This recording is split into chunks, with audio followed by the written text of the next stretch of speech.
live, so let me know, guys, how it sounds. I haven't changed it from last week, so if you guys are able to go on there and check it out, Yeah, give me a second. Copy. just let me know here. All right, let's see. Mic You check. sound good, Mic check. Okay. actually. Microphone check for Stig. Check 1 2 1 2.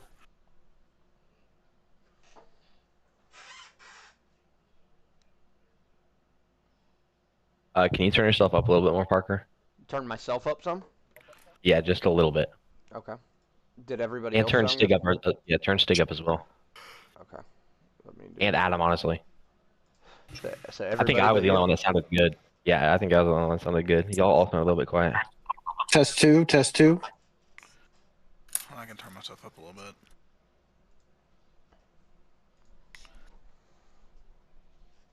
Hello, hello.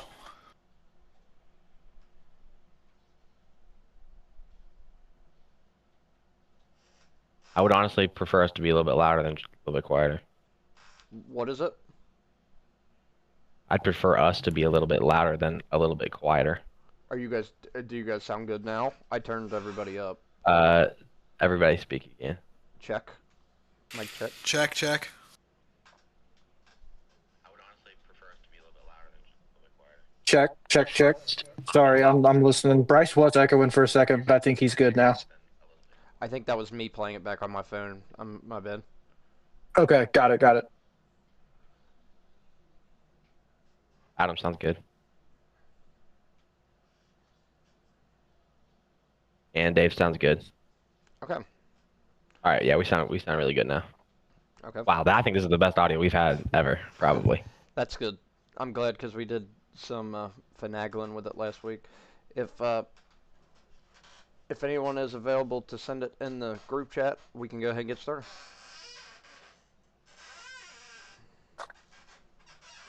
Yeah, I got it. Awesome. And the links are posted. And with that, I'm going to go ahead and get us started. Welcome, everybody, to episode 6 of the We Know Ball College Football Podcast. I'm joined by always as my awesome and lovely full-time co-hosts, Mr. Stiggs, Mr. Bryce, and Mr. Adam. Everybody, we are here for week 6. We already get comments coming in here, Chop saying first. So we are ready to get the ball rolling. Shout out to Sketchy for the presentation once again. Got a little bit of notes here tonight. I got some fun facts. We got a different segment switching up from the panic button tonight. I'm throwing it on you guys very last second. That there's a reason for that, but we'll go ahead and get started. We're gonna go with the Week 5 games recap. Um, I'm gonna go through, say a game, maybe say a thing about it. I'll pick one of you guys to go over it, and Stiggs usually has a little anecdote that we go by. So we might as well let him take this one. Oregon defeats Penn State 30-24. Ooh, you let me take the lead. I like it. I like it. Yeah, so I think this one is about Dante Moore announcing himself to the world a little bit. He's your new odds-on Heisman favorite. He had 248 yards with 3 touchdowns, was very efficient, picked up big first downs with his legs, willing and smart runner. Another standout for Oregon, just in general, are freshmen. There was a lot of freshmen that made big time impacts, including Dier Hill. Here's your highest graded freshman for week 5, 86.6 grade. He had 10 carries for 92 yards. True freshman wide receiver DeCorian Moore had 7 for 89. He made some big catches on fourth and third downs. Also on the other side of the ball, more true freshmen. Brandon Finney, Ifeoma Badegwu. Iffy is actually a redshirt freshman.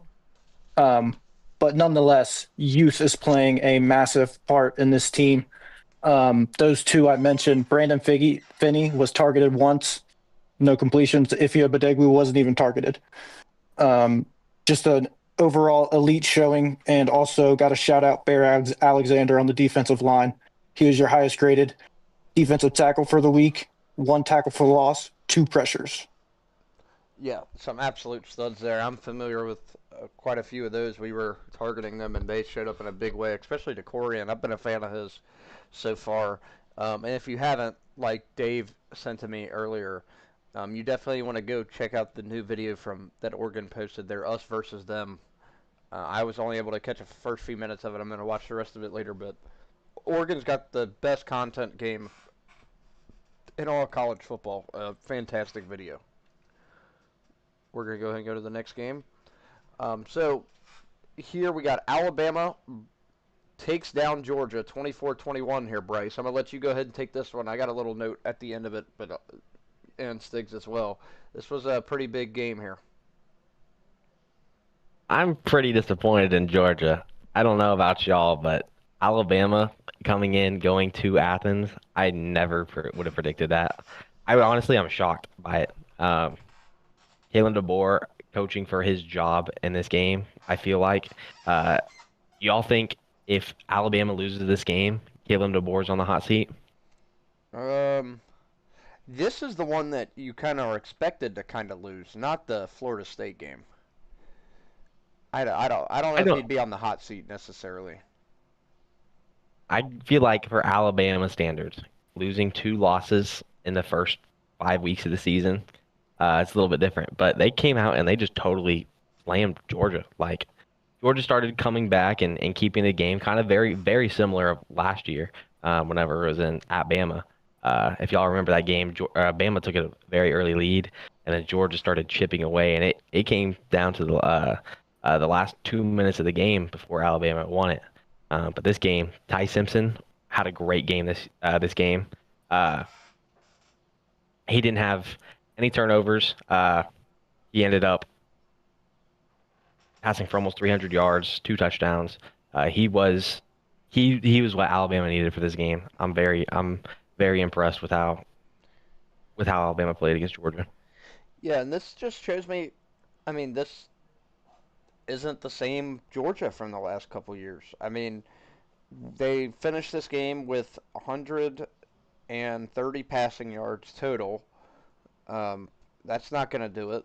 And for the first time in a long time, I mean, we talked about it. This was the first game that DeBoer won the turnover battle, and he ended up winning the game. But I want to kind of pick your guys' brain a little bit with this. I mean, and I'm not saying it to defend Ryan Day, but there's always this stigma around Ryan Day, right, that he can't beat Michigan. I mean, everybody knows it. Well, he's 1-4 against Michigan. It is what it is. Kirby Smart is now 1-7 total against Alabama.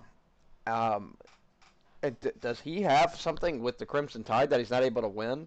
His lone win against Bama actually comes in the national championship game in 2021, but I mean, a 1-7 record against Alabama. I mean, I don't know if it's a mental block or what it is, but he always finds a way to lose to this team, Dave. Yeah, I think that one win that you brought up, being the Natty, is like the saving grace. Like if that win was just a normal regular season win, I think you'd probably hear a lot more about the record than you do. But yeah, I mean, kind of like you said with DeBoer, like these are the kind of games that if you're expecting Alabama to lose, it would be a game like this. And I feel like it's kind of the same with Kirby, even though they do keep losing to Bama. It's like it would be a game that that you would be not expected to drop, but like if you're going to drop one, it's to them, Yeah, it's at least acceptable at that point. Right. I don't even know if acceptable is the right word, but like understandable. Yeah, that's more where we're leaning towards. Nick comes in the chat. What up, Mud? So we're moving on. Adam, you get this next one. Actually, I got this next one, and then I'll go to you. So Ohio State beats Washington 24-6. I'm gonna keep this pretty quick. So I'm gonna talk about my player of the week later on, but he was in this game. Some things to note with this game. The number surrounding this game is 6, and the reason that 6 surrounds this game is that's how many sacks Ohio State had in this game on Washington. And also, Bryce, you love the new rules. Ohio State had 6 total possessions in this game. That's all they had. That's criminal. I did not know that. Yeah. That's actually absurd. Yeah, so 6 total possessions in this game. Also, going into this game, Dave, if I would have told you that Sayan finished with more rushing yards than Damon Williams, I would have been called a madman for it. Right. But Every name overall. in the book. That's what I mean. Every name in the book with it. But yeah, that's the main takeaway for me. Uh, the defense is just suffocating any and everybody that they're running into right now. They didn't really need too much from Sam. He showed flashes of great. He had a great throw to Claire on the sideline needed. He also showed flashes of being a first-year quarterback a couple times. No turnovers or anything along those lines, but just a couple missed throws here and there. He really doesn't have to do too much. Freshman Bo Jackson, we talked about him last week a little bit. He did end up having a good game here. He had the most carries. Shout out to Jonah with C.J. Donaldson with 2 touchdowns as well. But overall, the defense is just suffocating everybody in their way right now. Yeah, I will touch. I'll let you touch on Caden Curry a little later, but Yep.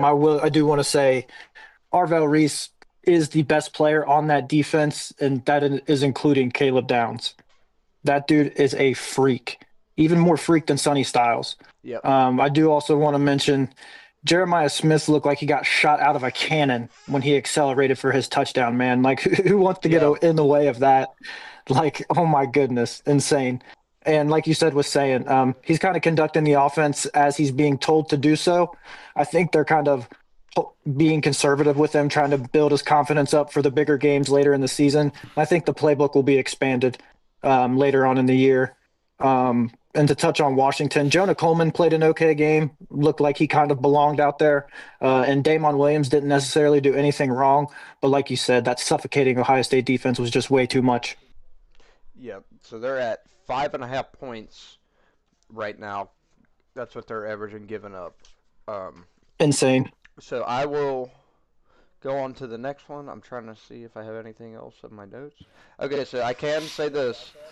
I do got some fun facts here, and that's not just about this game. The Kirby Smart one was on here, the Ohio State 6 total possessions, but this one you'll love to hear as well, Dave. First time in college football history that the 2 longest home win streaks were snapped on the same day. Love to hear it because Oregon is now the longest home win streak active. Yeah, and Nick Was it- brings up a good point. Kind of irrelevant, but I hate that sacks take away QB's rushing yards in college football. I completely understand Yeah. that as well, but even including just rushes, he still did not have more rushing yards than Sam, which is just I'm curious. Was it Georgia and Washington? it was, yeah. So to make it even better for Dave, it's his team breaking the number 1 and then his rival losing on the same day. All right, we'll go here to Adam. Adam, funny, this one's up next. Cincinnati defeats Kansas 37-34. Yeah, just wanted to shout out Brendan Sorsby. That dude's a dog. He had 388 passing yards in this game, 2 touchdowns. Also had 53 rushing yards. I mean, he's the most comfortable and poised I've seen him in his time at UC. Like, he was so precise, didn't look like he was worrying at all. Defense is a little shaky, but that's what happens when you lose your best player and you run the 3-3-5, but that's a different topic. Jalen Daniels looked pretty good in this game as well for Kansas. He had wide receiver Henderson Jr. He had 210 yards. But yeah, shout out to the Bearcats, man. They needed a win like this, truly, to make it feel like they can contend in the Big 12. And they took a massive step towards that. So Yeah. on Saturday. That's a big win right now. Adam brings up a big game this weekend we'll talk a little bit about later. But I'm surprised you didn't touch on it at all. But every big play that Cincinnati had got called back in this game, it seemed like. From returns to touchdowns to anything you name it, it seemed to happen. Yeah. I'm not sure. I saw that Royer had an injury. I'm not sure the update on that, but hopefully that he's all right. They never really disclosed what it was, but Satterfield already said that he's good to go for Saturday. Well, that's good. Stiggs, you got anything on this one? I do.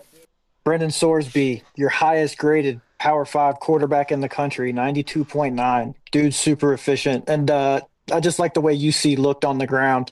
mixing it up with Sorsby and Tyree Walker getting the bulk of the touches. But when Evan Pryor touched the ball, it was for big chunk yards. So good to see that. And we talked about it kind of before you hopped on, Paul. Antoine Peak for UC is probably their best player on defense. He had forced fumble, safety. He's a freak. He's an NFL player.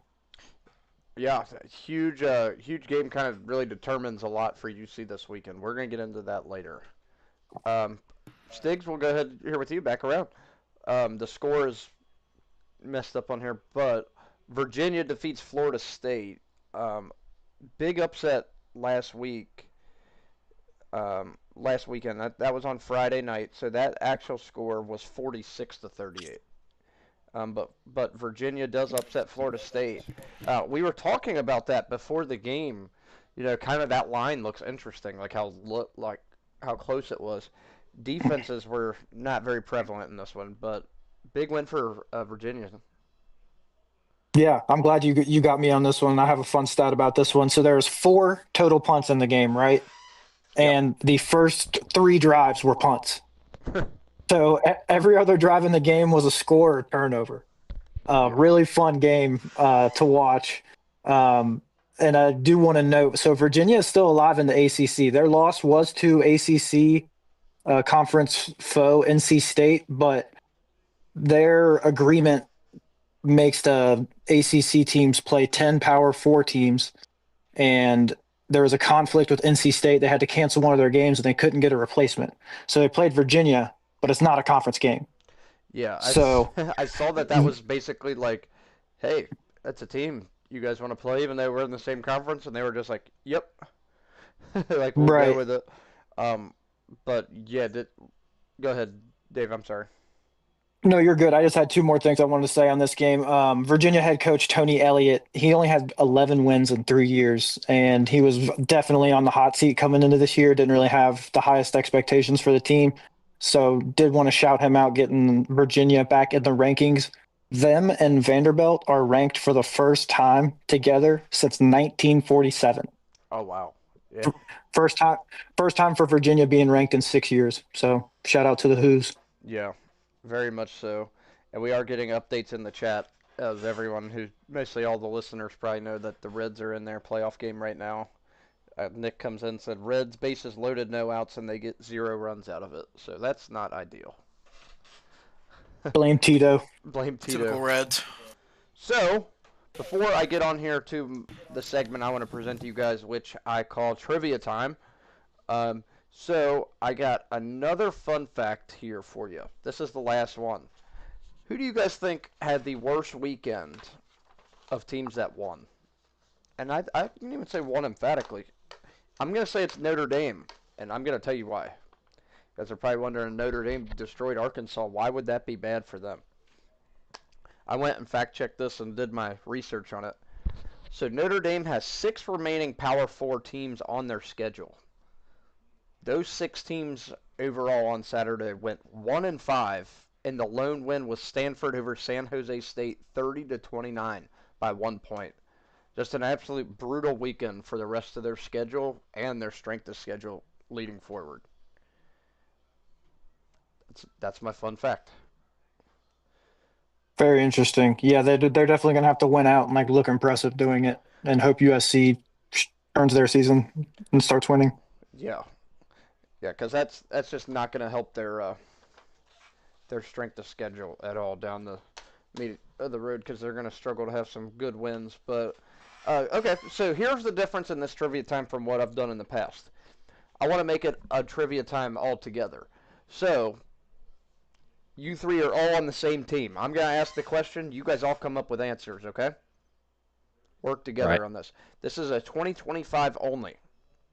I got 4 questions here. And like I said, you can say the wrong answers just till you get the right ones.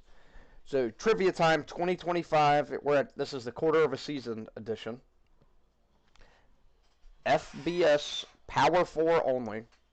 Power 4 only. I have to clarify because I know Stiggs will pull it out. Who are your top 5 leaders currently in passing yards? For teams? They were the quarterbacks. Lawyer Robinson. That's number 1. Baylor. Sawyer's up there. That's number 1. Jaden Mayava from USC. He's number 2. I know he's up there as well. Is Ty Simpson up there? He is not in the top 5. Is Dante up there? He's not in the top 5.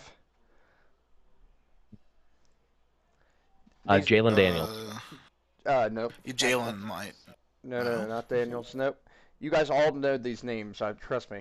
They're not like completely crazy, but they might. You just have to think about it for a second. I've heard 2 of the 3 names named on this podcast. Give me Luke Altmaier for one. Is he up there? He had like 400 last week. He is not up there. Is Mendoza on there? What was it? Mendoza from Indiana. No, that's a good shout too, but he's not on there. Garrett Nussmeier. Nope, he's not on there. Dang. Billy Raiola? Nope, not Raiola. You guys want me to give you Wow. one? I'll give you guys. No, I got one. I got one. What? Joey Aguilar. Joey Aguilar, that's one. Yep, he's number 4 on the list. So there's one remaining ACC quarterback and 1 Big Ten. ACC Big Ten. Ooh, Big Ten. Is Julian Sayin? It is not. Nope. It's not Demond, I don't think. Aiden Childs? Nope. Malik Washington? Nope. Don't tell. Is it Underwood? Nope. No. 5th in passing yards overall in all of FBS. Oh, ACC. Is it the former OU quarterback Chandler Morris? Nope. You can go Dang. in the ACC if you guys want. It's his 3rd. I've heard. Oh, you that's guys CJ mention his name. Bailey. Nope. That's CJ Bailey. Nope. No? Nope. Mensa? It is Mensa. Darian Mensa is 3. Oh, so that's what I was thinking. So you guys are just missing number 5. He's a Big Ten quarterback. So we got Robertson, Mayava, Mensa, and Aguilar. Who's 5th? And we already went through Not- Sayin more. Not Nico. It's not Damond, right? It's not Demond. It's not Aller. It's the Rutgers homie, Kalika Makamas. It is. It's Ethan Kaliak That's Man is 5th That's in crazy. passing yards currently. Say his name again. Ethan, I think it's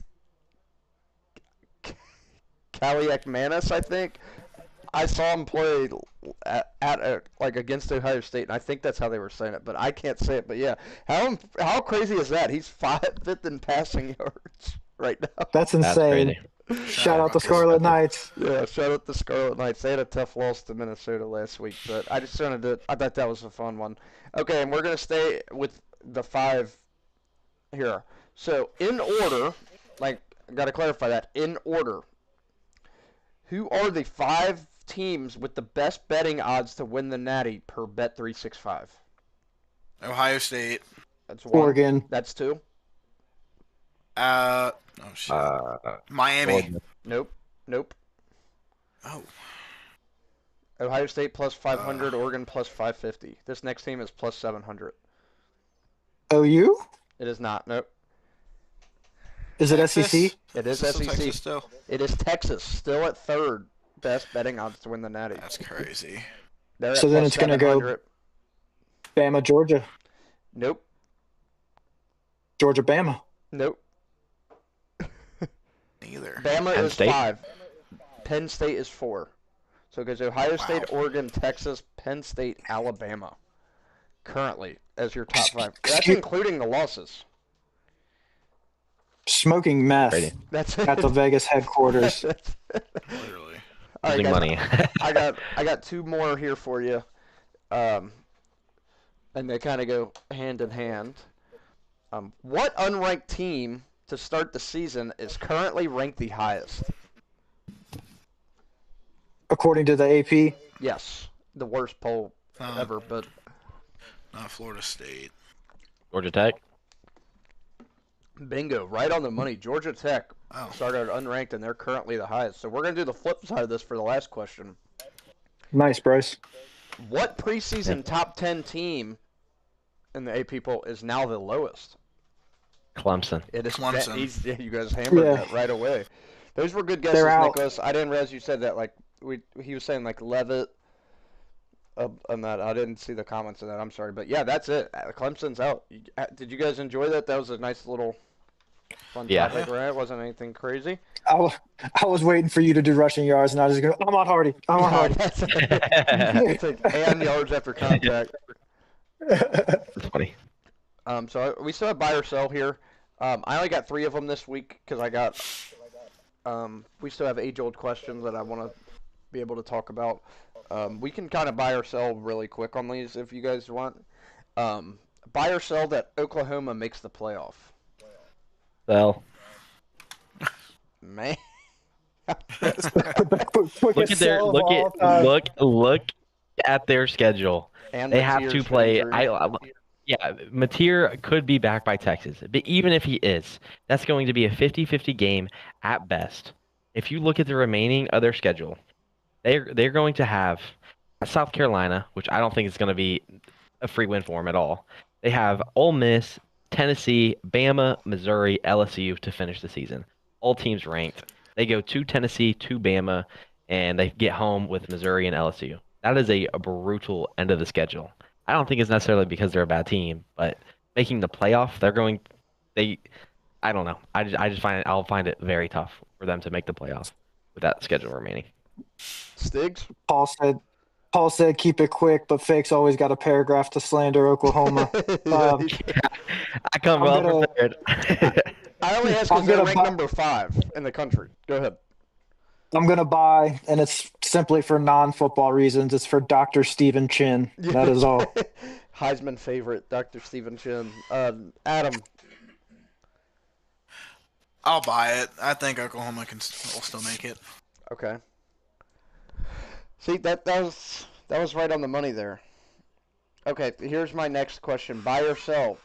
The group of 5 or 4, whatever you want to call it, non-power 5, whatever representative in the playoff this year will be the winner of the American Conference Championship. I'll buy that. I'll buy that as well. Yeah. You guys are very quick. That's what Very I'm quick saying. with that.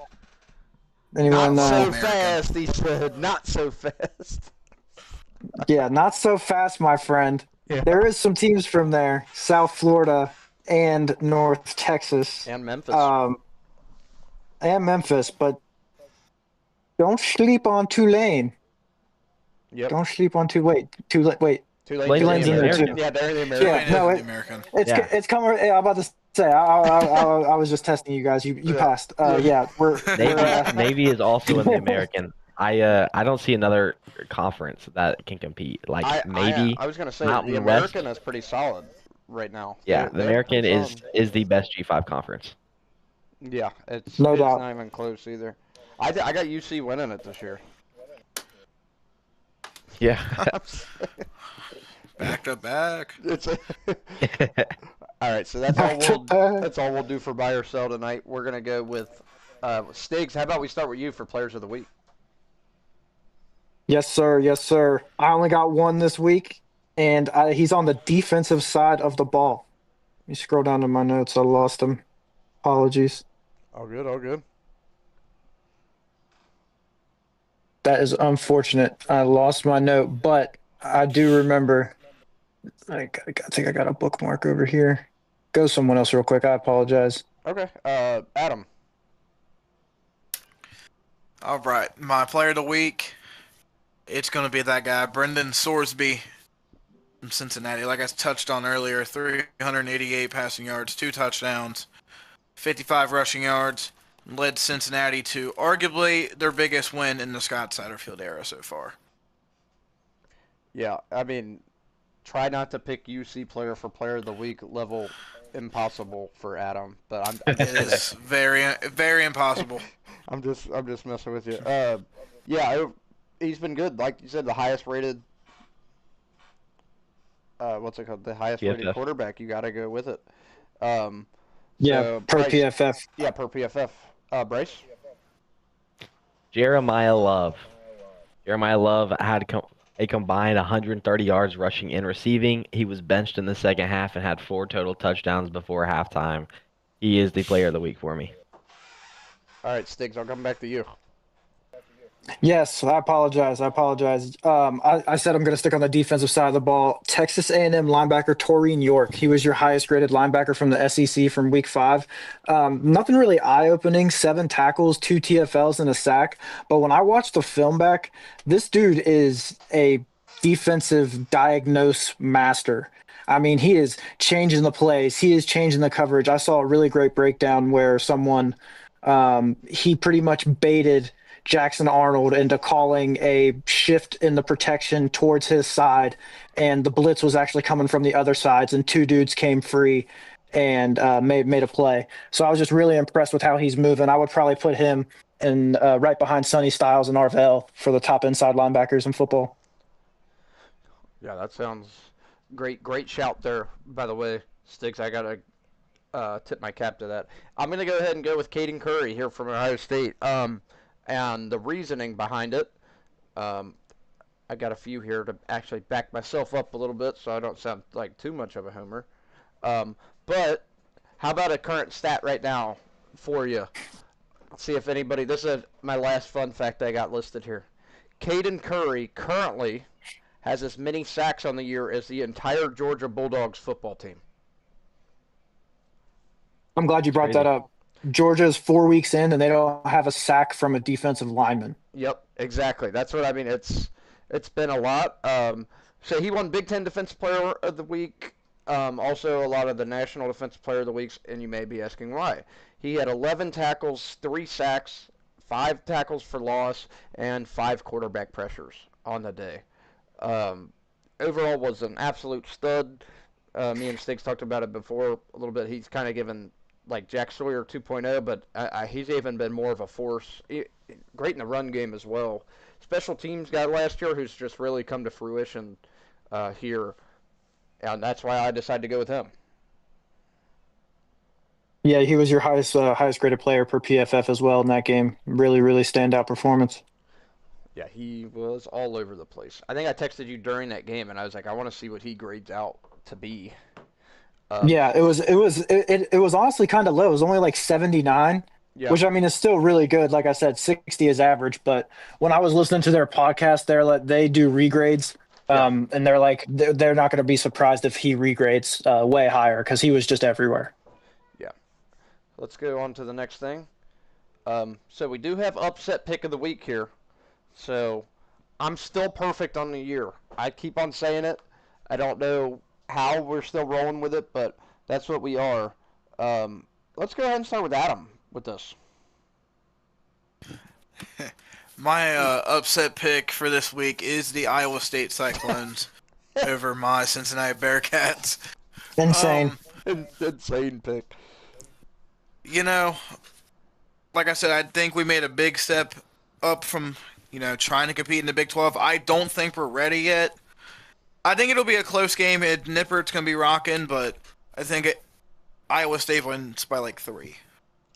Okay. And before we move on to the next one, this got a reminder that this is an interactive podcast, and we're getting a first-time chat in here, fellas, from the Horns Up podcast. Being a UCLA fan is miserable right now. Well, thank you for stopping by here at Horns Up podcast, into the We Know Ball podcast. But ironically enough, UCLA, they have struggled. They're one of the teams that hasn't led in a game so far this year. There's only 3 of them. But on the bright side, and you guys might hate me for this, I talked about it with Stiggs. I went back and watched some of the UCLA game. Nico was making some great throws in this game, I thought. I didn't think he was the reason that they were losing.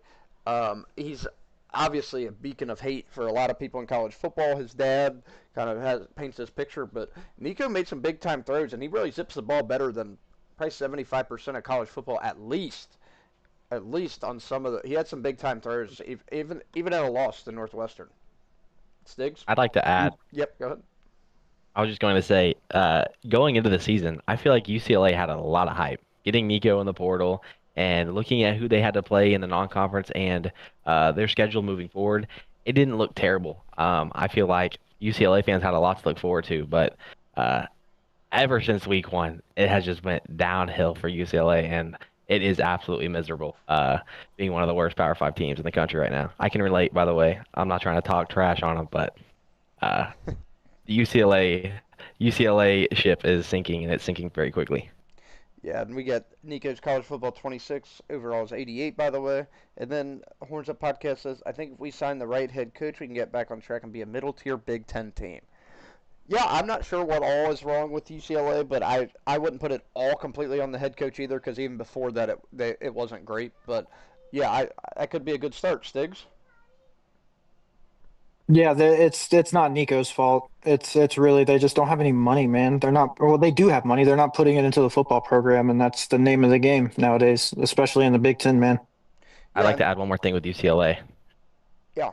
The rest of their schedule, every single team they have left on their schedule is either 3-1, 4-0, 5-0, 4-1, 3-1, and that's it. Yeah. Every single team they played has a winning record this year. The only team that does not have a winning record is Northwestern, and they are 2-2. Every other team they have played has a winning record. Yeah, that is rough being a UCLA fan right now. Brutal. How many wins are on that schedule? He said losing our head coach and both coordinators by week 4 is just embarrassing. Hey, but there's valleys and peaks, and it's going to feel better when you get to the top after going through the valley. That's all I got to say, right? Maybe definitely wouldn't plan on this year, but at least rebuilding is it happens, and it's part of what happens in college football, and it just makes everything feel so much sweeter. Stiggs, what was your upset? My upset is Maryland over UW. Good pick. I think UW might be a little hungover. I believe it's 6.5 is the line right now. I think UW might be a little hungover from the Ohio State loss, and I really believe in Malik Washington. Yeah, it's all the way across the country. And Malik Washington, I really believe in him. He's the highest graded true freshman quarterback this year, 83.1 overall grade for PFF. And yeah, man, I really believe in his ability to push the football down the field. And Paul, me and you talked about this up in that, I don't even know what you call that area, just like up in that northeast, like Baltimore, Maryland, Delaware. They're starting to churn out some really good prospects. Yeah, and if Maryland could capitalize, right, yeah, if Maryland could capitalize on a couple, I think they have a 5-star committed or that came in 2025. Zion Lee, I remember was his name. He was like an edge rusher. Don't even remember if he ended up sticking or if it's next class. But yeah, if they could keep him, yeah, he's I'm looking him up right now. Yeah, he came in last year. He's a true freshman from St. Francis Academy in Baltimore. So yeah, if they can keep these guys home, lock and load, baby. Yeah, definitely. And we talked about it a little bit. They win this week. Maryland's gonna be ranked. As much as we don't, if you don't think so or don't like it, they received 7 votes this week, but 5-0, and they haven't necessarily played a close game either. I think that they would get ranked easily after that, and rightfully so. So they may be ranked on some rankings coming in the future. Yep. Spoiler. Bryce, what was your upset pick of the week? My upset pick of the week is Kansas losing to UCF. Both teams came off an L after this past weekend, and Kansas has to travel to Orlando to play UCF. UCF is currently not favored. They are +4.5 against Kansas at home. I think UCF is a really good team. They have a very talented quarterback, and they have a very stacked running back room. Their offense can be a threat to anybody. Their defense is a little shaky, though. So I think this could be a high-score game, but I like UCF after both teams took an L, and it being at home and a night game and the bounce house, I like UCF to win this game. Yeah, and that would mean Kansas back-to-back weeks lose to former American Conference members with Cincinnati last week and this one. And before I get mine, thank you, Horns Up Podcast. He said, nice talking to you guys, just subbed. I run a LA Rams podcast if you are NFL fans. Yeah, thanks for coming by and commenting. We love to interact with the chat. And we do like the NFL. Unfortunately for Adam and I, we are Bengals fans, so that's tough. Puka Nacua, best receiver in football. Especially with you being a Rams fan, I'm sure you understand why. But, yeah, thank you for commenting. Nick says his upset pick of the week. He says, how about this for a bold take, Stiggs? Give me Vandy over Bama again. Woo. Dude, I'm hearing I love it. On the road. I'm hearing some people buy into it. Let's touch on it when we preview the game. Yeah, I got some good stuff on Vandy. Yeah, I'm going to go with mine last, and I'm going to go ahead and go with Cal over Duke. And here's my reasoning for it. Duke got blown out by Illinois. Okay, whatever. Go ahead. Say the quarterback's name from Cal right now. Darian Mensah. No, Duke. from Cal. I can't. I can't. I tried. I practiced. Jaren Jaren. Kiawe Senga Holo Tele. Okay. We will go with that. Shout out Stiggs because he was originally committed to Oregon, and I'm not picking them for Devin Yeah, that's my Brown. dog. I'm not picking them for that. Here's my reasoning why I went with that. Cal is going to be at home for this game. Also, you're probably wondering, Duke just came off a 38-3 win over Syracuse, and they had a win before that against NC State. Yeah, definitely. Illinois blew Duke out, and then Duke did lose to Tulane. They're looking a little bit better under Manny Diaz, but this game's really more for Cal for me. Cal comes off a win as well. They have wins over Oregon State, which doesn't say that much, Texas Southern Minnesota, but they have one glaring blemish, and that's that San Diego State, they lose 34-0. Without that game, I think that they're easily the favorite in this. I'm going to take them at home. This is a 10:30 kickoff. This is late. Duke's traveling all the way there, West Coast, so it's 7:30 for them. But Pac-12 after dark vibes. Exactly. And I'm going to take Cal at home, and I think I'm going to try to believe a little bit more that the other 4 games tell more about Cal than the San Diego State one. This should be a good game. It is only -3, so that's where I lean with that. Diego went off against them, and he looks even better this season. Okay, we are going to get into more of that. Here's our age-old question.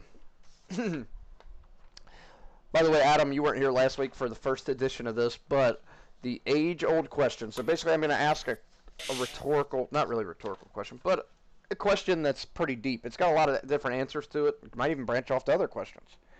But here's my question this week for you guys. Do you value all national championships the same? I'll start with Stiggs.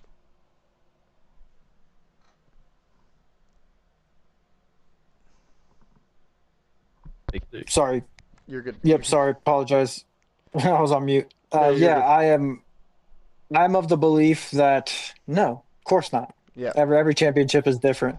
I'm not valuing Washington's 1990 half-claimed title that they didn't play for, and the title that they shared with was the U in their prime, and everyone knows what happens if they match up. Yeah. But no, every title is not the same. That's just the first one that comes to mind. But I mean, as of right now, I think Ohio State's title's got to be the most impressive. I don't know if that's just recency bias, but I mean, for the gauntlet that they had to go through to get theirs, I would say that not every title is equal. But I mean, winning a national championship, even Washington's. That's how they awarded them back then. They were shared. That's how it happens. Even Washington's, it does hold some merit. Yeah, and it's a different stratosphere than other bowl games.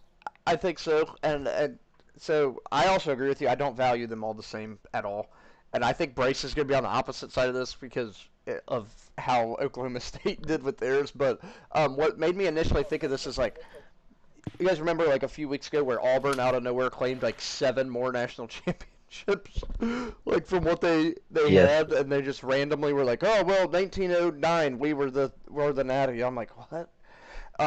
Here's how I do it personally, and some people disagree with me on it. You can go back as far as you want, vacate my team's championships if you want. I still agree with it. Where there's no national championship game and you're just voted on, I don't agree with that. That's too subjective. Sometimes they're crowning national champions before. So let me give you an instance right here before we dive too deep into it. I was watching a video the other day about history in college football. Number 1 versus number 2 were set to play each other in the Rose Bowl. I think it was in one of the 1930s or 1940s. Guess what, though? Number 1 was already rewarded the national champions before they played the bowl game as the Rose Bowl because they just declared who the national championship was at the end of the regular season. I do not value that the same. When the game isn't even the same game anymore that we're comparing to. I don't even like the BCS era because I think the computers got it wrong. I think teams like Oklahoma State got robbed. There's been plenty of teams that got robbed to play in the national championship games. That's why I'm all on board for the playoffs. Make these teams go through the gauntlet and earn it. And Stiggs, to go on your side on it, I think as of right now the Ohio State gauntlet is, but teams are going to have to go through a pretty similar gauntlet sometimes every few years to win that natty at this point. They might not get the group of 5 team or anything, and they're going to have to go through a gauntlet. I mean, I think every natty at this point, from probably the 14 playoff on, carries a lot more weight to me. I mean, I don't think the BCS was always right, and before that it was so subjective. I mean, we got teams that are undefeated power conferences that are 3 or 4 spots below teams with 2 losses and stuff like that. Like, I'm sorry, the voted stuff and the games where they aren't throwing a forward pass. Like, don't tell me about your record before helmets were invented. I don't care about that. Sure, count it, but I don't value that as much. There's a reason that the programs like Yale, Harvard, the Ivy League that dominated college football 100 years ago does not matter now. And they're not even power teams because it doesn't matter. That's my spiel on it. But, Bryce, I'll go to you. I do agree that having national championships, there's some merit to it, but I do not think it should be weighed equally. For reasons like you said, there's some teams that there's multiple winners in certain years. Before there was a national championship, when it was just a vote or bowl games, like national championships would be awarded before bowl games were even played. Sometimes, it's not necessarily weighed the same and valued fairly. Whenever 1996, when the BCS and the computer started taking place, I feel like there's more merit gained then in those years, True. and especially now in the playoff era. Having a playoff and expanding it to where it's at in today's day and age, having a 12-team playoff, I think is the truest way to determine a champion. Look at a team like Notre Dame last year. Notre Dame would not have ever been given a chance if we were in the 4-team playoff era or even the BCS era. Neither were we. Even we were before that. Exactly. Yeah. Neither Notre Dame or Ohio State would have been given a chance to win a title last year, and both teams ended up playing in the national championship, and both teams had an incredible run to get there. They were able to prove it on the field instead of just saying, well, they didn't do good in the regular season, or they lost to this team, they lost to that team, whatever. Having the playoff now means way more, and then winning the national championship now means way more than it ever has before. I agree with you on that, and before we get to you, Adam, we do got some comments in here from Nick. It's super subjective, but in my eyes, you should only be comparing from the eras. So we're only in the second year of another new era. LSU versus Bama twice in the BCS was disgusting. I agree with you on that. The eras really do separate. I agree. Adam. Yeah, I agree with what you guys said. It shouldn't be all valued the same. For perfect example, the Central Florida Golden Knights, they're 2017 fake ass natty because they were voted number 1 in a different poll. That shouldn't count. But Poly Matrix. Yeah, that's still crazy that they can claim Hashtag. They hung a banner in their stadium. I mean, come on now. Yeah. And the reason this is brought up, we're all unanimous, but this is not even close to unanimous in the college football world. Like you said, I don't think if this question's brought up to even Zai, Bryce, that he agrees with that. No, and I think there's some more truth to this. Let's say somebody that's been watching college football for the past 70 years. Your grandpa? Those national championships, exactly. Those are very real. Like, those are not fake national championships. They absolutely mean just as much to somebody like him who got to witness it and see it. Yeah. Compared to somebody like that was our age, born now, just having to talk about it years later. I think depending on when you were born and if you were able to witness this and experience that win for yourself means way more than what it does to somebody else just talking about it 40, 50, 60 years ago. I agree with that. I also think that we're not even playing the same game that we used to. The complex stuff of offense and defense, 3 yards in a cloud of dust, that was football for so long, is so, out of sorts. And the reason I even bring that part up, I don't want to discredit guys and their time and those eras or anything, but there's not a single team from 1890 to probably at least 70 that's even competing with one of the top teams nowadays. The coaches aren't. It's just not realistic. And I'm even not, the players. That's what I'm saying. There's teams from natty teams that aren't making a roster on a college football team right now. And like, I'm not saying it to discredit it. I'm just saying it's like I don't value it the same because it's not even the same game. The players are not the same size, the speed, the game plans, like the plays. I just don't think that they are. I was surprised we were unanimous on this, Bryce, because you guys have that claimed 1945 national championship.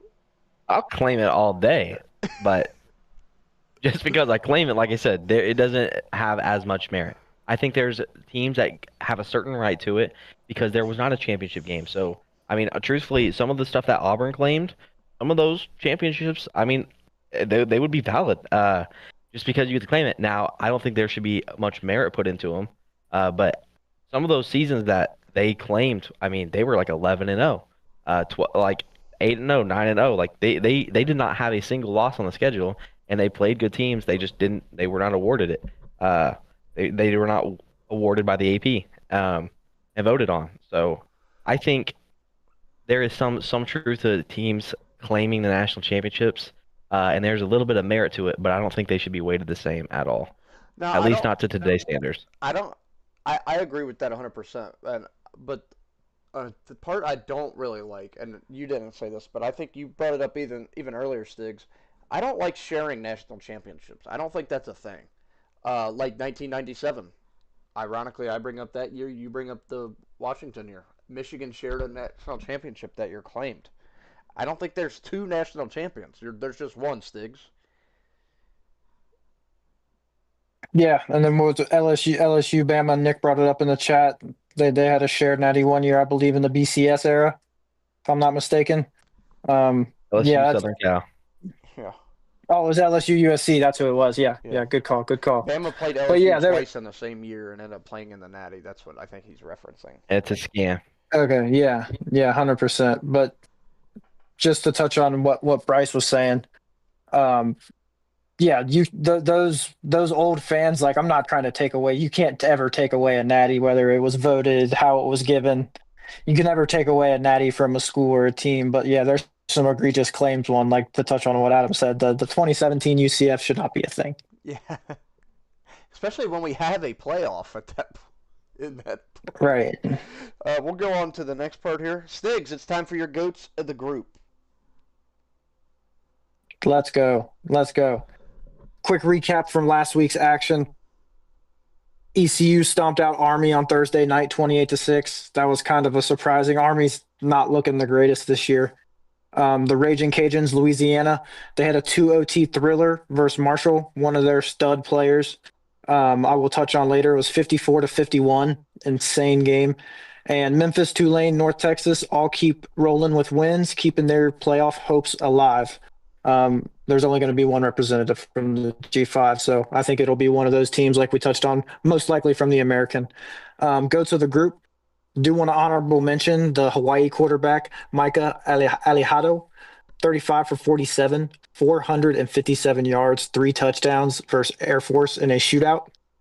North Texas running back, true freshman Caleb Hawkins. I actually shouted him out last week. He had 140 rushing, 2 touchdowns, 78 yards receiving. With another touchdown, it was a 68-yard reception versus Alabama, Southern Alabama. My last 2 players had to touch on someone from the defensive side of the ball, and that's James Madison, edge, Trent Hendrick. He was a menace. 3 sacks and a forced fumble, and he only had 12 true pass rush plays. So he accumulated those stats on 12 plays, which is insane. And did want to touch on that Louisiana quarterback. His name is Lunch Winfield.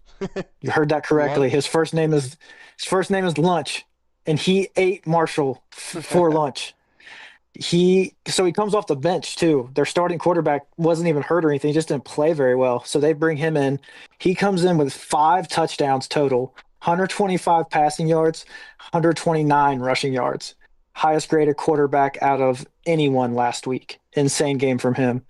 Really quickly, next week, couple good matches too. We got a Conference USA showdown, Delaware versus WKU. They have some good quarterbacks. Shout that one out. That's 2.5 point spread. That should be a good one. Surprisingly could decide the conference. No one was expecting Delaware to really be up here in their first year in the FBS, but they look pretty good. I love their mascot and logo, by the way. Delaware. Yeah, the Blue Hens. The Blue Hens, yeah. They have Both have good quarterbacks, though. Delaware is Nick Minicucci, and WKU is Maverick MacGyver. Should be an intriguing matchup. Navy versus Air Force. Always got to shout that out when any of the academies play each other. Also, you guys know I love my uniforms, Oregon fan. But Air Force, they are debuting Fighting Legacy Series F-16 Fighting Falcons alternate gray uniforms like they do every year for this game. They're sick. They're incredible. And then real quickly, G5 teams that are playing Power 4 teams, App State versus Oregon State. I don't even know if you count that. They're favored. Yeah, insane. I actually like Oregon State in that game, funny enough. They looked pretty good against Houston last week. They spoiled my lock, Yeah. which unfortunate. Sun Belt matchup, or I'm sorry, not a Sun Belt matchup, but the University of Louisiana Monroe Warhawks from the Sun Belt are taking on Northwestern, and Boise State versus Notre Dame in a playoff rematch. I don't like any of the G5 teams in those games, unfortunately. Yeah. Well, thank you as always, Stiggs. We look forward to this segment every week. I know I do. Uh, you always give everybody their due diligence. So we have everybody's rankings here. Um, so I think that this is flipped as I look at this because I'm pretty sure Bryce has Oregon 1. Or might Yeah, those are my those are my rankings from last week. Okay. Well, I think that he just had a typo when he put those in. Um, I have a tidbit I want to kind of go on a little tangent here about. Not a tangent. I just want to mention it. I want to explain myself why I have Indiana at 4. That's all I'm going to say. And I'm not going to talk about what I posted on Facebook or what I talked about last week, Sticks. Here's my reasoning why. I moved Ole Miss a lot from where I had them last week. I did not move Oklahoma. My reasoning, they were on a bye, didn't play. The AP moved Oklahoma up 9 spots without playing. I saw you were really high on them too, which that's fine. That's completely fine. I understand it. I was going back and forth. I'm like, so why does it seem that I'm lower on Ole Miss than everybody else? And here's my reasoning why. We talked about and why I was lower on LSU than everybody else, it seemed like, but actually I'm not. So LSU last week, I watched this game. I'm sure you guys were watching it as well. I got a fact here. Here's what worries me for Ole Miss and why I'm a little bit lower on them. Ole Miss has given up in every game except the LSU game at least 170 rushing yards. LSU, we know they have a putrid offense right now. That worries me. Compared to the teams that I have above them, I think are way more balanced than them, realistically. That's my defense on it. Definitely Texas Tech. I think Penn State, Bama. Texas has even shown, I think that they are better on offense than what they're showing right now. I'm going off the results, but Ole Miss worries me. I did pick them to win, mostly because LSU's offense I thought was really bad. But I mean, at least 100. Even on all the games they win, they're giving up that many yards on the ground. That worries me for them playing a tough team with a decent offense. That's kind Yeah, I of hear all you. I got there on that. No, I hear you. I hear you. I have something I needed to defend myself too. I believe last week I had Texas Tech at like 12. And I feel like I jumped them up a lot, and I don't even know if they were on bye or they just didn't play a very good team. I honestly don't remember, and that's my bad. But it was kind of a retroactive jump. Just when I laid them out and I had them where I did, I was like, man, like they have a good resume, and I think they're for real. Yeah, me too. So I think maybe not like win the national championship for real, but like if they let's just say they matched up with Ohio State, they won their first round game and plays Ohio State. Like I think they would give them a game. I think it would be it'd be a good game to watch. And yeah, that's kind of where I stand on them. Yeah, And I am a little lower on Texas, I think, than everybody else. I mean, they just not looked like good at yeah, all. yeah, yeah. And that's just kind of how I feel. Like I have my big SEC, like, you got the 2 undefeated teams up there, 4, 5, 6, sorry, 3 undefeated teams, and the SEC up there. And then, Indiana, Texas Tech, I think they deserve to be in front of all the one-loss SEC teams. And I wanted to put Vanderbilt, like if I'm ranking on like merit, like Vanderbilt should be 7. Like they're undefeated SEC team as well, but it's Vanderbilt, and for whatever reason I couldn't do it. No, I gotta make them earn it, and I understand that. Also, they have every chance to do it this weekend. Um, it's kind of hard to talk about Bryce's because this isn't on there, right? Um, I seem to Yeah. be a little bit lower on A&M as everyone else. Um, but I always think I'm starting to gain a lot of respect for him. Put it that way. when I Notre Dame looking better has helped, kind of put me at ease with putting A&M where I am. But like I just think if take even for Vanderbilt, I should have done this, but if Alabama or Georgia had that resume, where would they be? Yeah, yeah, You know what I mean? And they're only up there in the preseason because of their name and how they recruit.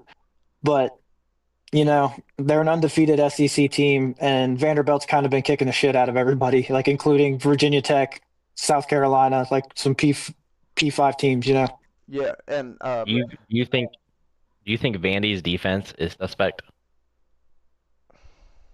I don't.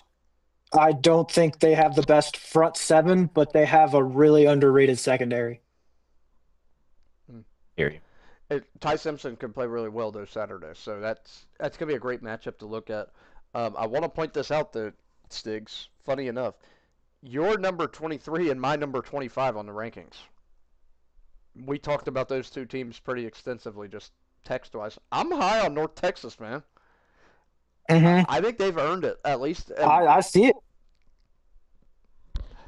and you I see spoiled it, it. You bro. spoiled it because I had them on there before. I wasn't saying anything, and you're like, I might even rank North Texas. I'm like, dang it, he was thinking on the same wavelength, and Yeah, I I was. ended up. I ended Go up ahead. not.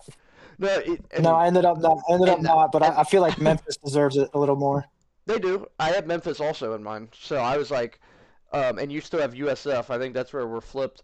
I'm happy that you pulled the trigger on Maryland. I think you're the only one. I was close to it. Like I said, I was talking to you and Adam. I think I both said that they win. They're going to be ranked. I mean, they'll be ranked this week if they win for me. Bryce, do you Yeah, I have mean, you see anything to it. say? Go ahead, Six, before he does, I, because I know his rankings aren't up. Yeah, Bryce's rankings look super egregious right now, but yeah, I know they're just not right. Go ahead, Bryce.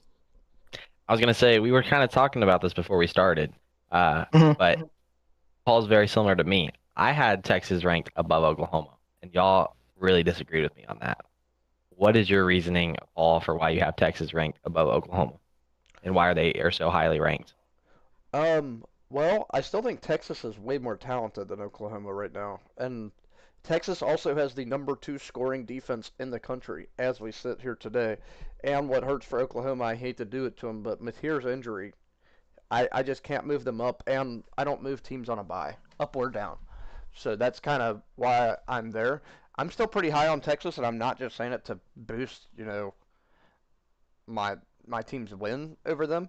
It's they're a top 2 talented team in college football. They've been yet to show it. So if you want to go off that, that's completely fine. But I think that their defense is still legit. It's just their offense has to come around the corner. And as weird as it sounds, I trust Sark, and I just don't trust other teams around them to beat them where I have them ranked. The other thing I just wanted to point out real quick was all of us still kind of had Penn State in our top 10 pretty highly ranked, but Dave, you dropped them down to 14. Are you low on Penn Yeah, State, or are you just punishing them badly for losing? I didn't want to punish them for a double OT loss to number 2 team in the I country. didn't Is how either. I thought of it. I I pretty much I I dropped them to 7. I did the thing where I was like, I think I already had him 7 or 8 before this, maybe 6. Hmm. I was trying to look back at my rankings, 6, so 7. I was already lower on them. Yeah, they were 7th last week. Um, I think Oregon definitely I don't know if I want to say let their foot off the gas, but I wasn't impressed with their drives to get back into it. It was kind of one was just a busted coverage, which is, obviously they took advantage of it. Shout out to them for that. And I did the thing where I was like, Penn State versus LSU, who am I taking? Penn State versus Tech, and I kept going down the Yeah. line, and I'm like, shit, bro, like I'm I'm taking I'm all these other surprised at teams, that. and they got, I'm taking Penn State yeah. over LSU right now in a heartbeat. I think I just don't Let trust me LSU to score. let me ask y'all: if Penn State would have stopped Oregon on that 4th and 1, where would you? And they won the game. Where would you guys have them ranked right now? Probably Two. two. Yeah. Yeah, I don't disagree. Like I think Penn State was much better than I anticipated them to be. I think their offense was honestly better than I thought they were going to be. They just They have to haven't really win been these tested games, yet, Bryce. but They have to win one of them. I know. That's what I They're do. what, like 3-17? Off Something a bye ridiculous. week, 2-21 now versus top 10 opponents. Yeah, that's crazy. 2-21. That's even worse than I thought. That's ridiculous. Yeah, Off compare a that bye to week, some of the other whiteout coaches. Like, at home. What's Lanning's record off the bye week? Like, it's got to be great. I'm guessing, right? I wouldn't know that one off top. I only know But days because it was on the thing. He's like 11-0 off a bye week. I mean, you should be winning your games off a bye week, realistically. and to be fair, I had OU. I'm looking at my rankings last week. I had OU 4 last week, so No, that's this fair. is No, that's fair. Yeah, I'm not knocking it. I was just saying my reasoning. It seems like we're just a little different on where we gauge some of these teams. Like I'm a lot lower on LSU beating the teams ahead of them, I think.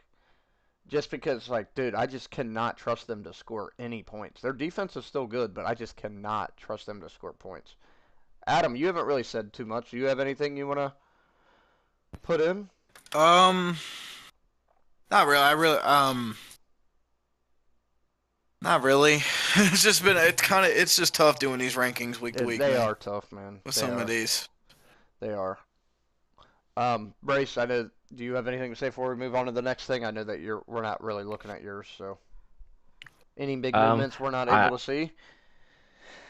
outside of no, not really. I mean, I jumped Ole Miss up to 6. I have them at 6 right now, and kind of like you, Paul, I have Texas A&M also at 13. I'm still not super convinced on Texas A&M yet, but Yeah. that's subject to change. so their resume just means nothing. It's It doesn't brand necessarily bias. mean nothing, Brand bias. I'm just kidding. Yeah. Yeah, no. I will say this though. A&M's defense looked really good, and I'm not sure if that was all Auburn crap in the bed here. I do have a stat here. It was. It was all Auburn. It was. Their defense is bad. Yeah, yeah. So get this stat here. Auburn's offense not only got outgained by 300 yards, but they scored. Now, think about this for a second. The fourth quarter, where you're in a tight, close game. I mean, I know it was a late score, but Auburn totaled 1 yard in the fourth quarter on Saturday. Oh man. Fire. That's just not gonna cut it. Not gonna cut it. So we'll go on to the next part here. We got our Week 6 preview, everybody. So thank you for the applause. Thank you, Adam. We're gonna go ahead and start with your game. Huge game at the Nip this week, guys. Adam's upset pick of the week is in this game, but Cincinnati favored by 1.5. We got a noon kick on over under 54.5. Absolutely insane that this is an ESPN2 game. They're giving us Clemson, North Carolina on regular ESPN. I could care less about that. Iowa State on the road. Why are you taking the Cyclones? I mean, you kind of already touched on it before. You're not as high on your own team more than about it being Iowa State. Oh, I mean, I do think Iowa State is very talented. They are missing their 2 top corners, and they're on their 3rd string kicker. But the main thing is, for me, Scott Satterfield's teams have not shown enough consistency on a week-to-week basis to trust them fully. I mean, Sorsby has looked the best he's ever looked. The running game, Dave mentioned it earlier with Tyree Walker, Evan Pryor. Shout out Cyrus Allen as well. Like, the offense is humming. Does the defense have the drive where they can get a stop or two and win the game? I don't really think so. The way they played last week, they got it done, but there's so many big plays and just they couldn't stop anything. So I think it's going to come down to an Iowa State game-winning field goal. All right, and will you be at this game? Oh yeah, definitely. All right, Bryce. I am taking Iowa State. This was going to be my upset pick if it was not already claimed, but since it is claimed, I just think as good as Cincinnati is, it being a home game also very much definitely falls in Cincinnati's favor. But kind of along what Adam said, I think it'll be a close game, but Iowa State will pull away and win this by probably a field goal. Okay. Stiggs. I think we all know who I'm picking on this game, but let me go over why. So, kind of what Adam touched on, UC's secondary, I'm a little worried about. Other than Antoine Peak, who is an absolute playmaker, they're like stout on the interior. They have the Godfather, and then they have linebacker Jake Golday in the middle. But on the outside, they tend to let up big plays. They are the 117th in the country in coverage grade, and Rocco Becht has an 88.3 throwing outside the numbers. Chase Sowell for them had 146 yards on 4 catches last week, and UC will definitely need to be aware of that threat. And I also wanted to mention the Iowa State defense runs the same formation and is built just like Nebraska from the front to the back, as in their secondary is where their best players are, but they play primary zone where Nebraska plays primary man. And Sorsby has been eating up zone coverage, hence the highest PFF passer grade this year in the Power 5. So that could be something to watch with their DBs being out, like Adam said. But I am going to take Iowa State. I picked them to win the Big 12, so I got to stick to it. I'm going to be the lone man here. I'm going to take the Bearcats. I think the home environment, I got to get some points back on Stiggs. This is my chance to get points I on think you did everybody. last week, bro. Did I'll have to check on it because I got a couple wrong. I got a couple right, a couple wrong. But I'm a bigger believer in UC than half their fans, it seems like. I'm more of the Bearcat identity being the team that was 5-2 last year before the injuries and everything that derailed them to not make a bowl game. That's where I'm at with the Bearcats. Now, consistency has been a problem, Adam, but I think that there's a reason that UC is, even if this is an away game, you're telling me a 3-point swing, it's a 4.5-point game. I mean, we're talking a 1-score game here. Give me backwards hat sat and Bearcats here. Next up, we got Texas and Florida. What preseason looked like one of the best matchups on the slate now could be. I don't know. It's still interesting. So this is a 3:30 kick here on ESPN. Florida at home plus 6.5. Over under 41.5. Pretty good defenses here. Pretty bad offenses here.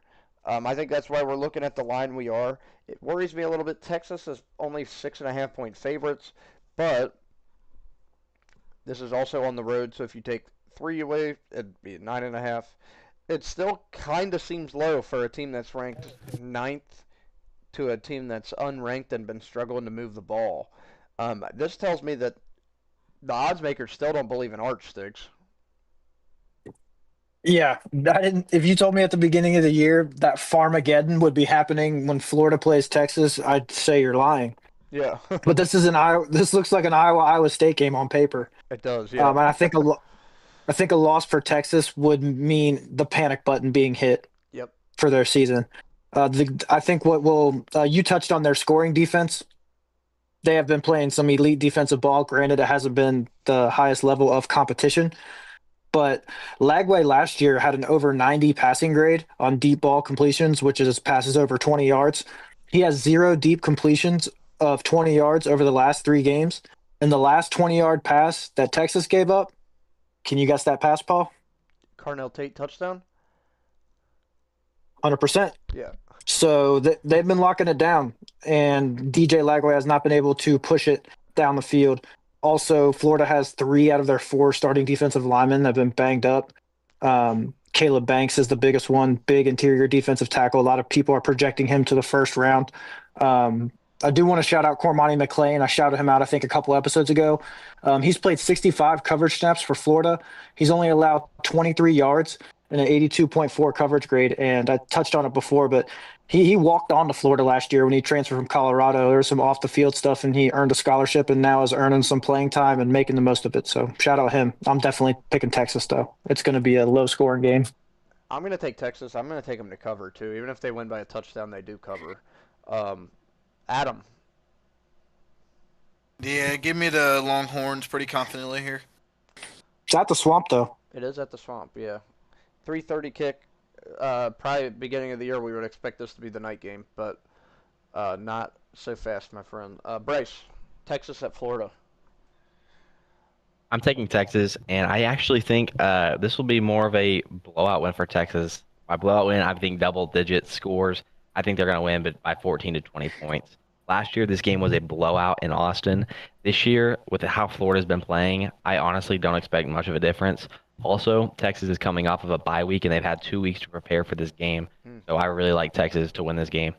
Good note there, Bryce. I didn't even realize that. Next up, yeah, go ahead. I just want to say real quick, I did forget to mention this. I think if Florida gives up, like they kind of shown that they might have, there could be a potential for an Arch Manning breakout game. Very good point. They've been waiting it, maybe nursing that shoulder, get with the bye week.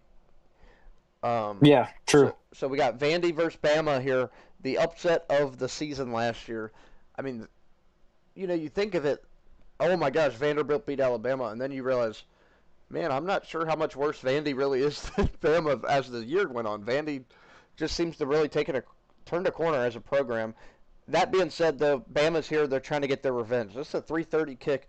Bama coming off the big win at Georgia. They're at home at Bryant-Denny. They're 10.5-point favorites at home, over under 55.5. I have been hearing a lot of buzz about taking Vandy in this game. I'll go ahead and pick first on it, though. I got Bama, and I got Bama covering, weirdly enough. And strictly on the fact that it's a revenge game. It's not even a knock on Vandy. I just don't think that they're going to take it very lightly that they went to their house and lost last year. Bryce, you want to start us? Yeah. So last year, if you guys remember, I believe it was week 5, Georgia, Alabama played. It was probably the game of the year, and Alabama won after a big emotional game. And the following weekend, they had to go play at Vanderbilt, and they weren't thinking they were not thinking and worried about this game at all, and they ended up losing. This year, they have a big emotional win against Georgia, but they are getting their get back this year. They are not going to snooze past studying and preparing for Vandy. I guarantee you this game, Alabama has been preparing for, and they are going to get their get back this game. It's also in Tuscaloosa. As much as I want to pick Vandy to win this game, and I think it'll be a close game, I think Alabama is going to come out strong, and they will not lose this game. They will not let that happen back-to-back years. Kalen DeBoer, I think he's a good coach, and I think this is a must-win game for Alabama again. There's a very real chance he can get put on the hot seat if he loses. Alabama fans are not going to – they don't understand what life is going to be like post-Nick Saban. Going from the greatest greatest coach of all time to having to deal with what everybody else has to deal with for the – rest of the college football world is inconceivable, and I feel like they're not going to let that happen again. I like Bama to win this game and to win it by 2 or 3 scores. Adam? Yeah, I'm going to take Alabama pretty confidently in this game as well. No more Vandy Devil Magic this year.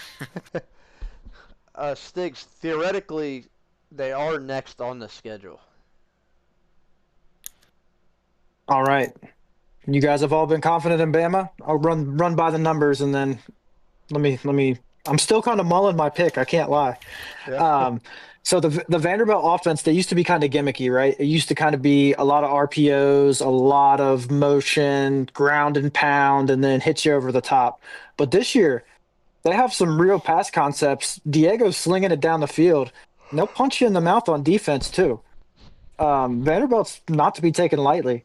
I do want to touch on Ty Simpson. He is one of the best passers from a clean pocket, 92.4 grade.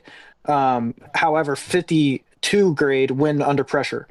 Vanderbilt does have, I did touch on this earlier, they don't have the best front seven, and I guess I was kind of Forgetting to mention that they do have a top 20 pass rush grade as a unit. It's just mainly their interior. Their run defense isn't in the top 100, but Vanderbilt also has a top 20 unit in coverage. So they have a solid defensive unit. I think whatever quarterback plays better, I know it's very cliche. Whatever quarterback plays better will win this game. I have written down I'll take Bama, but I don't feel good about it. But anchor down. Diego Pavia. Give me it. You're gonna take Vandy? I'm taking Vandy. You're taking I Vandy. like it. Like Yeah, I like it's it. hard. Trevor's gonna hate you for that one. I want Vandy to win this game, but I feel like it's almost malpractice to bet against Bama right now, especially after what happened last year and knowing that they are preparing for this game. That this isn't just a gimme game like it's been for the past 20 plus years. This is a game that Alabama is preparing for. Tommy Castellanos 2.0. Diego Pavia talking his cash There and you then go. cashing the check at the end of the day. I love it. I had to throw that reference in where I was like, theoretically, they are next on the schedule, those Stigs.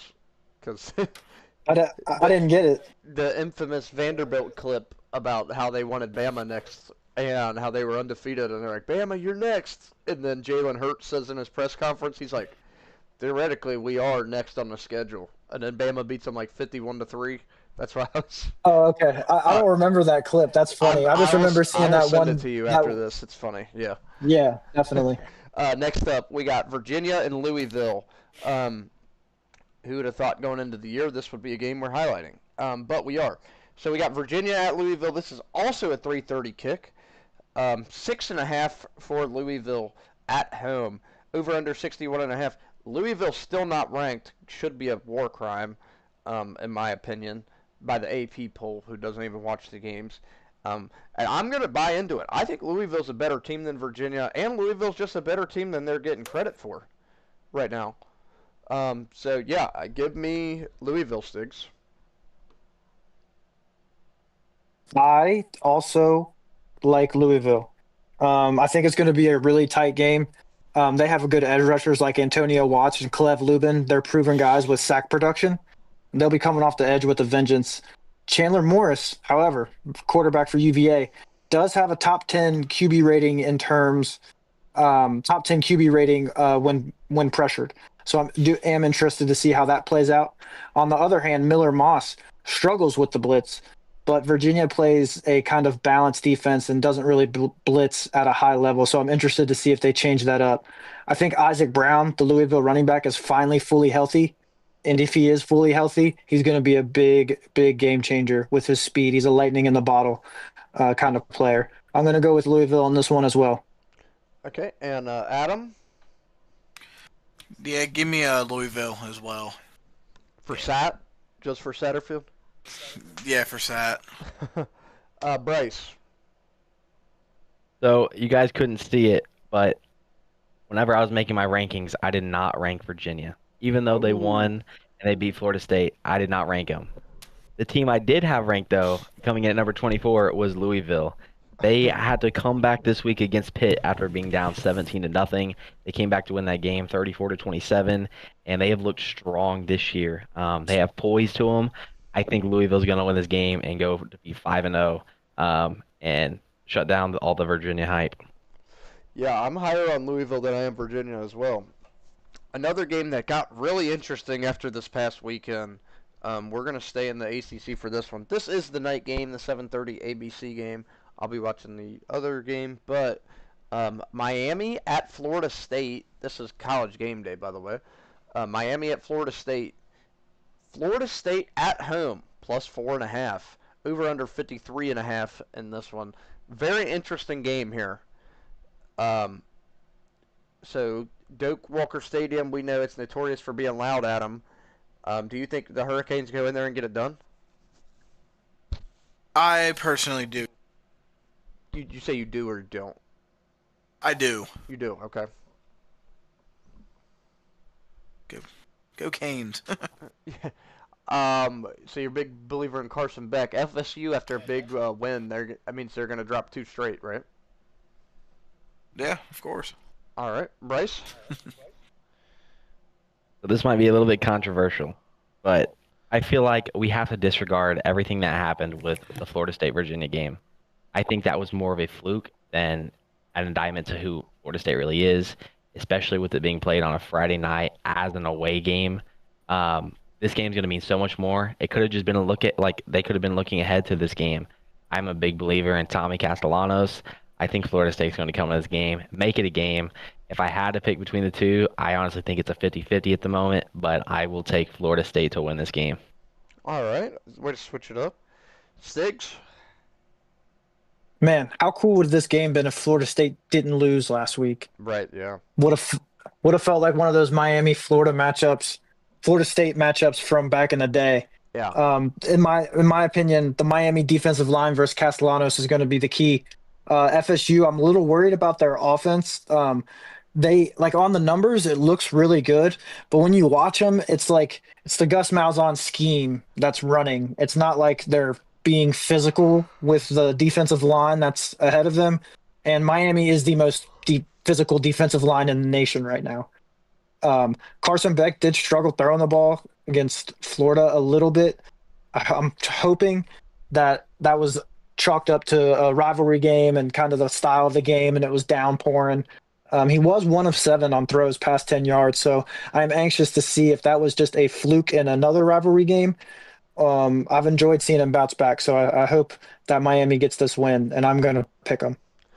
I'm also going to take Miami, and it's on the same topic that you were talking about. And it's hard for me to ignore, Bryce. I know what you're saying last week, and I'm not saying it to knock Florida State. It worries me more for their secondary, and I'm going to believe more in Carson Beck here, Stiggs. And the reason being, I think Florida still has a better defense than Florida State's secondary right now. So I agree with that. I'm going to give them That's fair. Benefit of the doubt, even with Beck not playing as well. I think that this is going to be a little bit easier. The bigger test, I think, is going to be on the other side of the ball, which we all highlighted there. It's going to be Castellanos versus Miami's defense. But give me Miami. So I want to add on to that. Yeah, go ahead.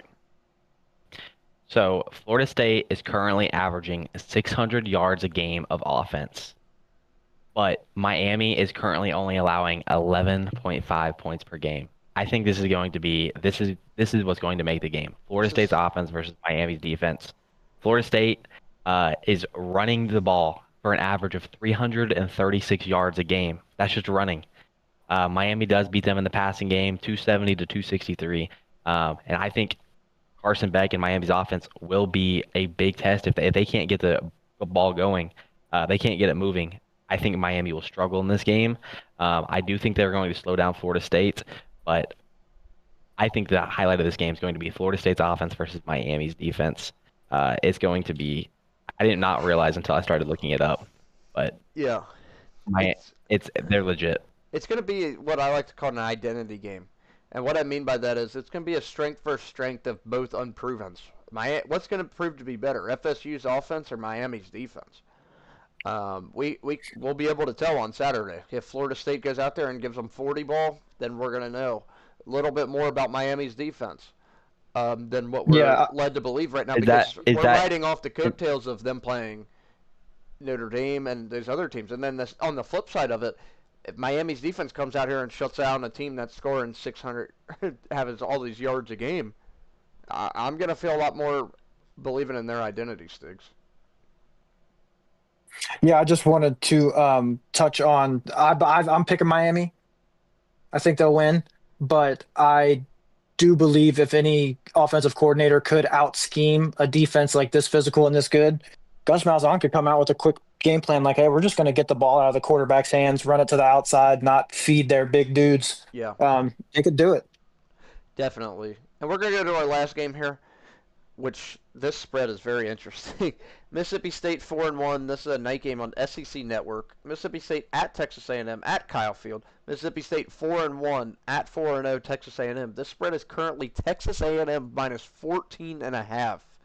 Over under is at 55.5. Stiggs, we'll just start with you on that.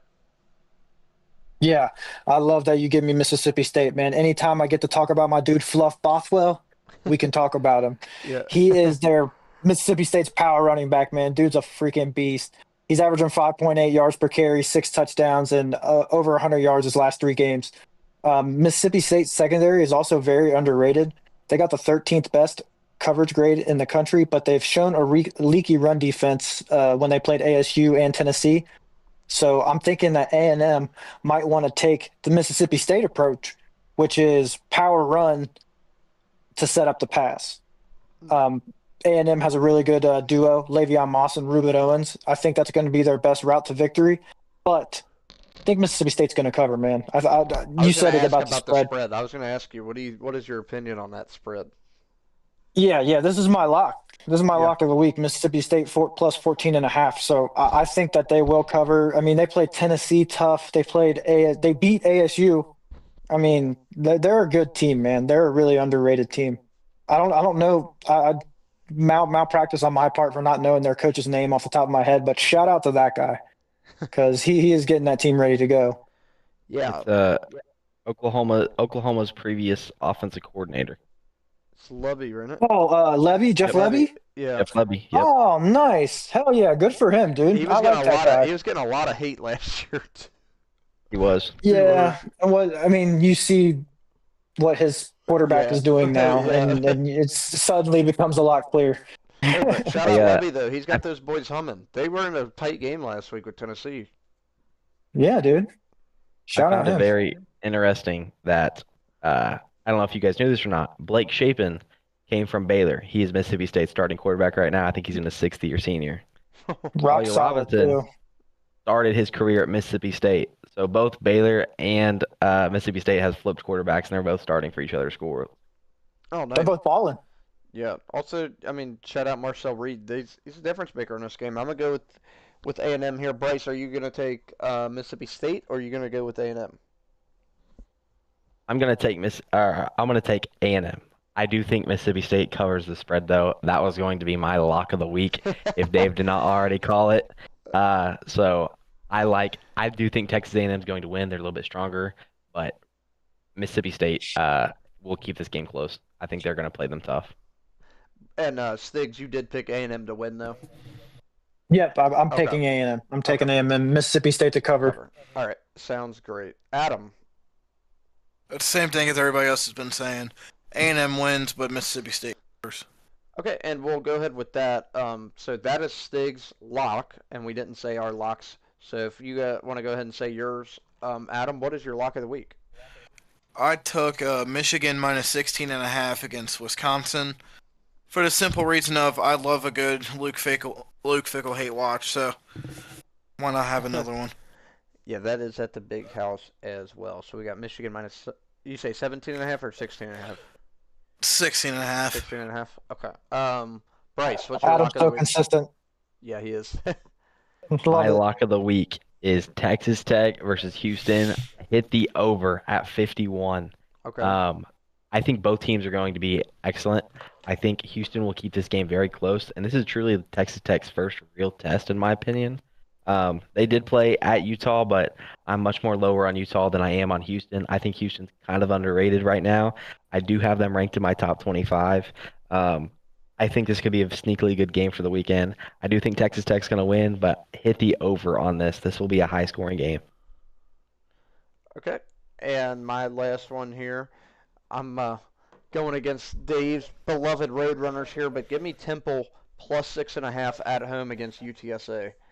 I kind of explained it in the chat a little bit earlier. I'm not a huge believer in either one of these teams, but Temple at home, their two losses are to Oklahoma and Georgia Tech. And it's not that I don't think UTSA won't win this game. I think they're slightly better, but plus 6.5 at home. Go ahead and give me Temple. So that's all we got for the pod tonight, guys. You guys have anything else you want to add? Wilmot Hardy, best running back in football. We didn't talk about him, but he just goes over 100 every week and a couple touchdowns. Yep. He definitely has earned the best There's- running back. There's one game I'd like to add. Yeah. Clemson versus North Carolina. Dabo versus Bill Belichick. I think this game could be very entertaining. I don't know how it's going to swing. I think Clemson's favored by 14 right now, but I think this has the potential to be an entertaining game for off-the-field reasons.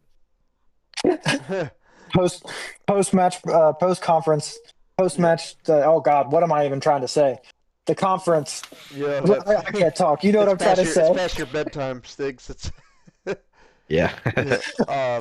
Yeah. So I agree with that. I was looking at Texas Tech and Houston. That should be an interesting one. I do like that you brought that one up. That was one I was going to mention as well. I also think, what do you guys think? I think Penn State at UCLA, that line's pretty low. We're looking at 24.5. I think Penn State should win by more than that. Is it at UCLA? It is. Yeah, I mean, maybe they're accounting the travel for them to and the coming off a big loss. I really don't know. I'm not too familiar with. Uh, that's a lot of points. Penn State doesn't score a lot of points, to be fair.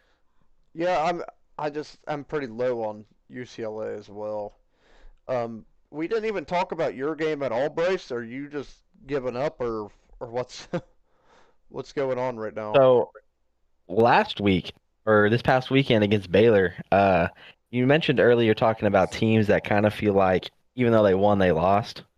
Baylor was a team that would have lost. So was Georgia Tech, but Baylor had going into the fourth quarter, the score looks like a blowout, and it was. Baylor was in control the entire time. I'm not going to lie, but there was a real chance for Oklahoma State to tie this game up late, going into like late in the fourth quarter, and just some bad decision making to punt the ball where Baylor ran out the last 8 minutes of the clock.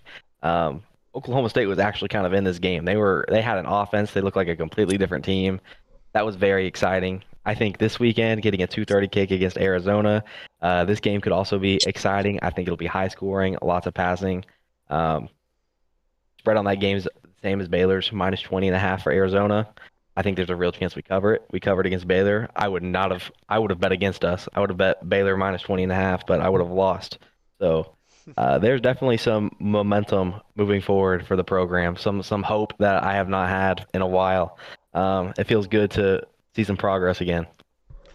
Yeah, and we didn't have our game, my game brought up. It is -23.5 against Minnesota. I gotta say this though. Shout out Drake Lindsey. I know Stiggs knows about him. He's one of the higher graded quarterbacks right now. Minnesota's quarterback Drake Lindsey. He's actually been pretty solid. Um, the Rowing that issue boat. has been rowing that boat. PJ Fleck, he's a good coach and everything. They had a good comeback win last week. They're 3-1.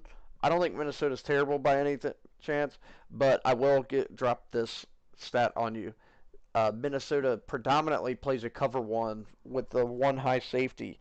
The only difference is 47% of the time they are playing a heavy man defense. So if you're going to pick a week, I think that saying they might open them up a little bit, I think that this would be that game.